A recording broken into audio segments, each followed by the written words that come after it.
Round 11 is upon us and the Draftstars picks are here. We kick it off with the Storm and the Broncos on the Thursday night, back to normal schedule, which is great.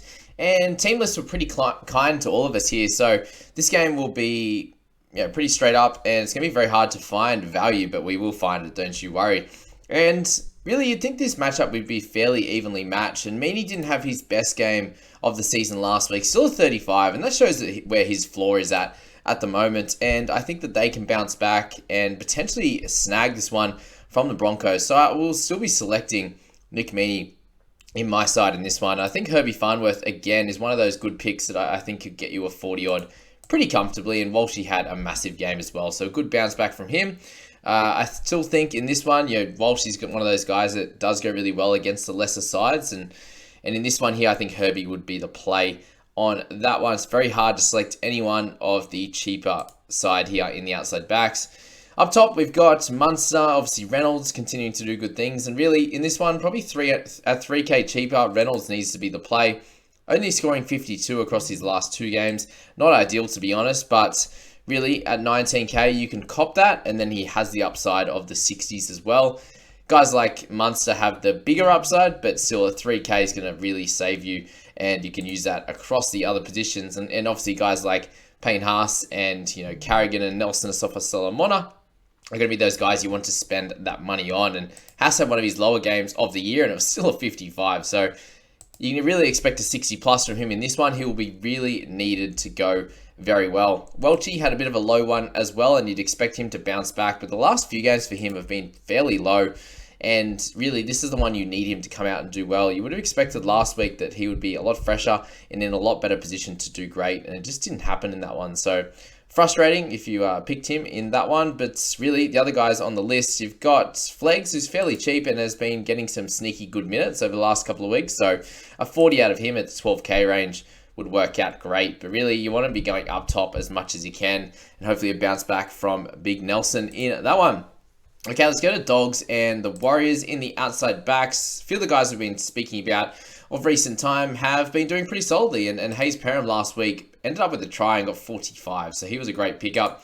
Chance last week we spoke about as well, got a 27, so not ideal, and I still think those two guys are going to be your top picks. Avrilos continues to score tries, and Adokar returns, but I think Chance and Hayes there are going to be your guys to select. Into the middle section there, we've got Johnson, who continues to kill it, averaging 70 at the moment, and with the other guys just below him, not too much of a difference in price. I think you have to go for Johnson in this one, and Ronald Volkman comes back, but I think you can avoid him in that one. Oloapu, hopefully, if he does get a start, I would probably select him in this one, but other than that, it's Sean Johnson all the way. In the forwards, Adam Fanua-Blake continues to score tries. He's averaging 73.7 in his last three, and he's only just under 21K, which is great. Preston came back with a bang last week and got 2 tries. Don't expect that every week. Expect Tohu Harris to play big minutes, as always, and continue to score well. Murata Niokore was not his best game, unfortunately, and Josh Curran gets to start this week, so I'd be plugging Josh into your side before you go for Niokore in this one. Just I think Curran has played limited minutes compared to Niokore. Big minutes and then in and out with some concussion stuff. So interesting how that one plays out, but I'd be going for Josh just over Murata at 900 difference as well. Tohu Harris or Adam Fanua-Blake are the guys up top you want to plug in your side. Bunty Afoa, 41 across his last 3. Still really cheap, guys, and 37 last week was only okay for his standards, and he was still able to score that 37. So guys like Tavita Pangai, always the boom or bust kind of guys, but I would be going for Bunty or Tom Ale before I go for any of those other guys. So yeah, interesting one there. In the next game, the Panthers v the Roosters.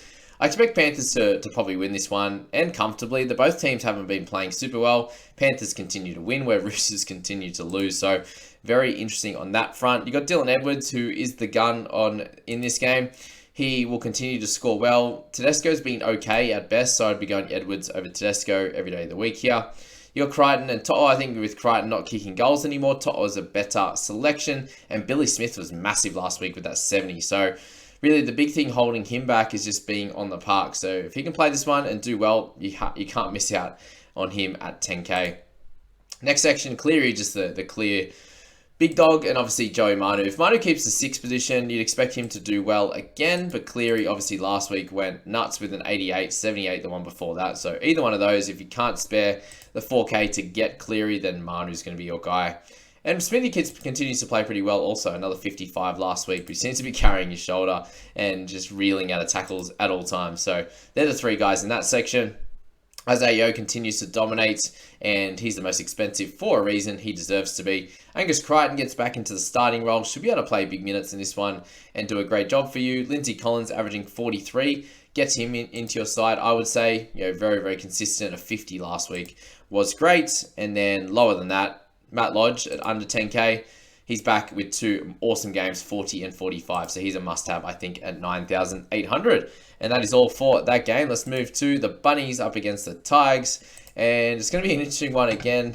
And Latrell, I think he's going to go boom in this one. Him, Graham, Johnson, all 3 guys I'd be looking at. Bull is an interesting one because, is he going to continue to do really well?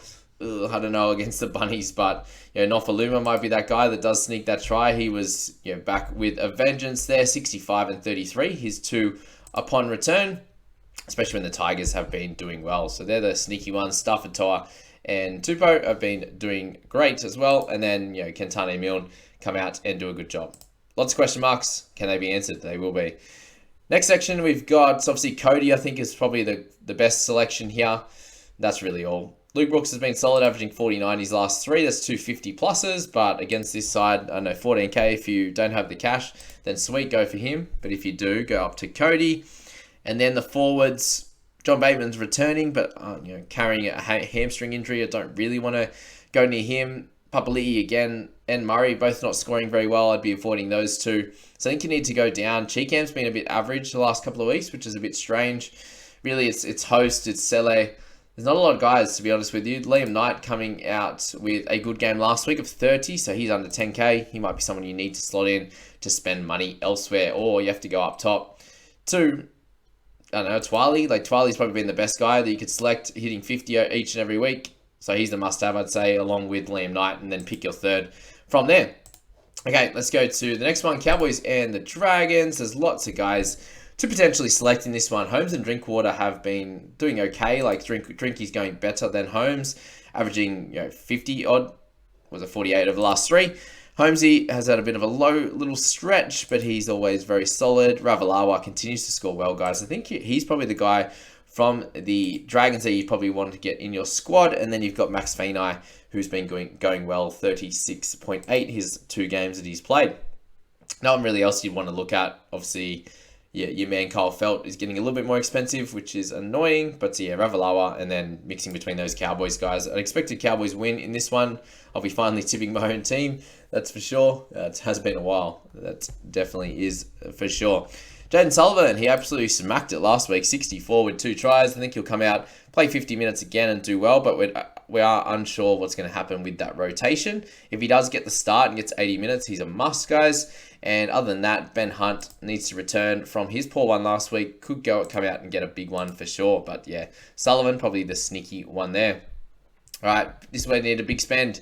DeBellin, Laurie, Cotter, all these guys going so well. So maybe you try to save a bit of cash in the halves hookers and then go for a mixture of those guys. Billy Burns got 33.6 last week.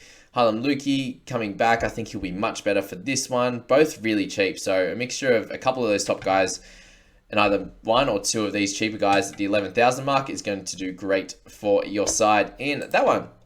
Let's go to the next 3 games. We've got Raiders, Eels, and we lose Mitch Moses for this one. So let's go straight to the halves hookers and Dylan Brown under 20K. He's a must, I think, in this week. Arthur could do okay, but I doubt that he's going to be the one that scores the bulk of those points in the halves position. Yes, he's cheaper, but hasn't been going too great when he does come in. The guys you want to look at here, Seb Chris is an interesting one. 11, 790. He's been a little bit more consistent. Last week was bad, but 35, 61, and 42 before that. Expect a little bit of a bounce back, and his salary, his price there has gone down a fair bit. Jared Croker, he's at 10 grand, he's averaging 33, so he can do a job. You got Bailey Simonson there, who returned last week and got 38, so he has 2 out of the last 3. With that, Albert Hopewadi as well has been solid. Was away for his sister's wedding, I believe, last week. Gutho, he's going to be kicking goals. right? So that's going to be very helpful for him. He got the sim in last week, which stopped him being on there for 10 minutes. Gutho, Tomoko, Penasini. I think Tomoko and Gutho are your two guys up top. Sivo with a big one last week with 3 tries, but I think it's those two, and then a mixture of Seb, Chris, and then whoever else you want to go down there. Forwards, you need, really, Ryan Madison. So dominant off that bench. He comes on and kills it. Lowest score of 50, so paying under 20k for a low of 50 is great. Hudson Young, a little bit cheaper if you want to grab him. I think Horsburgh is the guy you need in your squad. 58 last week. Really just mainly in base. So got some tackle breaks in there to get that +3 each and every one, which was good. He's the guy I'll be having in my side. And then you've got Stavey, Papali'i, guys that you could slot in. Davey with his 48, but with a try last week. Widdermill Greg didn't get the minutes that you would have hoped for. So it's a mixture of those guys up top in that one. Let's go to the forwards to change it up here in Knights and Titans. Fafita continues to be a must-have, guys. Frizzell's the other good option up top. Tino has been pretty good as well, averaging 59 with his massive one last week. Mo Fodawaker, the most consistent of all of these guys, and is a lot cheaper. So Mo's probably the guy to look at in your squad there. And then anything down below, there's not much, to be honest with you. So I think you need to spend a little bit less in the other positions to get some of these guys up top. Leo Thompson does get the start, but has been a little bit not as good over the most recent games there for sure. All right, you go to the half hookers. Phoenix Crossland, a little bit too expensive for what we want, to be honest with you, but he will be able to do a job playing big minutes, just sort of the tackle bot kind of guy. Tanner Boyd, must have. There's nothing else around it. That's the guy. All right, well, we're making you spend a fair bit in half hookers and the forwards, so how do we get away from it here? I think you need to go for Phil Sami. You probably need to go for like a Brian Kelly. A Jojo Fafita, I think, is a must in this one. Been super consistent at low of 34. So lock Jojo in and then have a mix between one of those guys I just mentioned under the 15k mark. You'd really want to go Gagai, Miller, Marzu, but I think you can't. So anything from 14k down to Campbell, to Kelly, to Jojo Fafita, other guys in this one. And yeah, that's all on that game. And then we go to the Eagles and the Sharkies to round out round 11. We've got Talakai, who's been the most dominant guy of recent time, averaging 51.6. He had a belter on the weekend. Ruben Garrick, hopefully you can get a try if you want to select him, but I think it's Malatalo. I think it's Talakai, the guys you want to be looking at. Kennedy, not as good last week, but they did get trounced and he's still got 33. So that's fine there.